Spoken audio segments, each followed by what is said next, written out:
end of September, I went down to Bogotá, Colombia with Clarence Eckerson from Streetfilms, Carla Quintero from Transportation Alternatives, and actually Ethan Kent from Project for Public Spaces was along for the ride as well. We were taken around by Guillermo Gil Peñalosa, who is the brother of the former mayor Enrique Peñalosa. And he gave us a great tour. We saw all of these incredible urban design innovations that the city of Bogotá has been working on for the past dozen years or so. And it was really impressive. We got to take a look at that city's bus rapid transit system, which is called Transmilenio.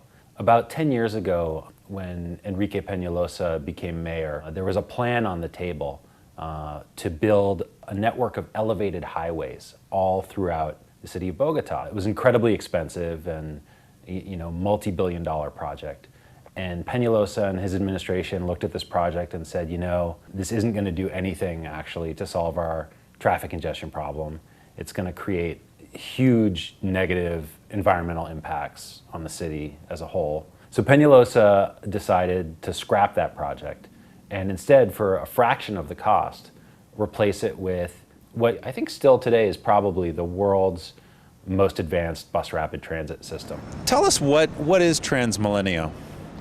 Transmilenio is a bus rapid transit, an economical model specially developed to operate in Bogotá in the main corridors, with the objective is to give a segregated lane, exclusive lane for big buses, in order to the people can move very quickly, but with 10 times less the cost of the traditional mass transit system in the world.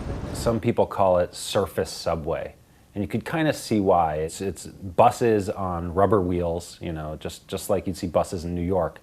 But what you see they've done is, like, in the middle of these busy multi-lane avenues, almost highways, they've taken away a couple lanes in the middle and they've built these stations. And next to the stations, you'll see usually 2 lanes of buses running on either side. You have a lane for local bus traffic and for buses to pull into the station, and you have another lane for the express buses. The buses pull right up to the platform so that the floor of the bus is level with the floor of the station. So it's really easy for wheelchairs and older people and people pushing strollers to get on and off the buses. I got to interview the CEO of the Transmilenio system, and she's someone who was there from the very beginning of the system and kind of worked her way up. Before Transmilenio in 1998, one trip of 30 kilometers can be done in 2 hours, 2 hours and 15 minutes. That same trip, you can do it today in 55 minutes. And how many people are you moving every day? Around 1.3 million people per day. I think nobody believes in Bogotá that we could change the way to transport our people, because since 1947 we start doing some studies, 50 years trying to do some things about this, but nobody says we are going to do it. They took us on a tour of the Transmilenio control room. It was almost like air traffic control, and in fact that's how they compared it. There's 6 different companies actually own and operate the buses themselves. How many buses are you guys controlling in here at rush hour? In a peak hour, like 1,000. You have a sense of an average speed? 28 kilometers per hour in average, but we have lines of near road 40. Wow. This central hub that we visited dispatches the buses, it follows them around the city in real time. They can communicate with drivers individually. You see a photo of the bus driver pop up on the controller's computer screen when he's getting ready to talk to that guy. They can see if buses are starting to bunch or stack up together. Most of the Transmilenio system are these double long red buses, but traveling around through city neighborhoods, you see these much smaller green buses, and those are called feeder buses. And then what the feeder buses do is they travel through neighborhood streets and pick up people and take them to the bigger bus stations. One of the interesting things about the green feeder buses is that they're free. You don't pay for your Transmilenio ride until you get to the bigger bus station. That's one of the things that really speeds up the loading and the unloading, kind of like the subway in New York. You're paying for the bus in the station rather than having to pay the driver and wait for everyone else to pay the driver.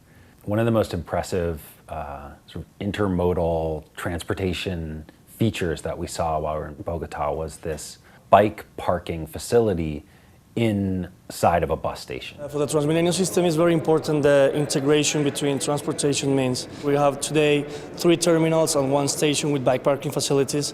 In this case, we're in America's terminal. This parking facility has 750 capacity. It's very safe. It's a good feeder system for the Transmilenio, and it's for free. Nosotros compramos la tarjeta de Transmilenio para ingresar.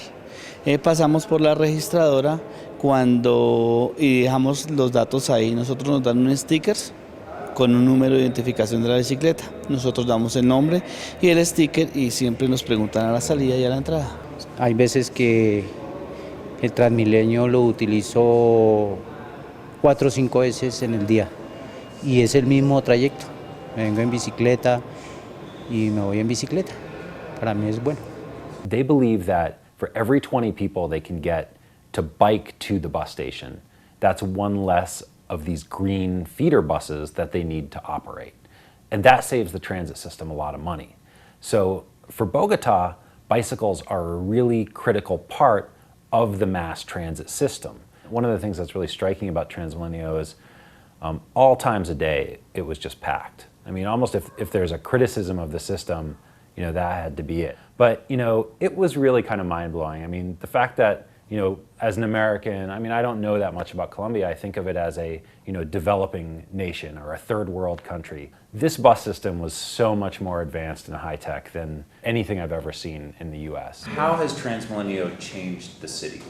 Before we couldn't dream to be talking with you, saying we are going in New York to change something and we want to see you, Bogotá. The name of our nation now is in the world and for good things. Right. And Transmilenio is one of the best things that we have in the last 10 years.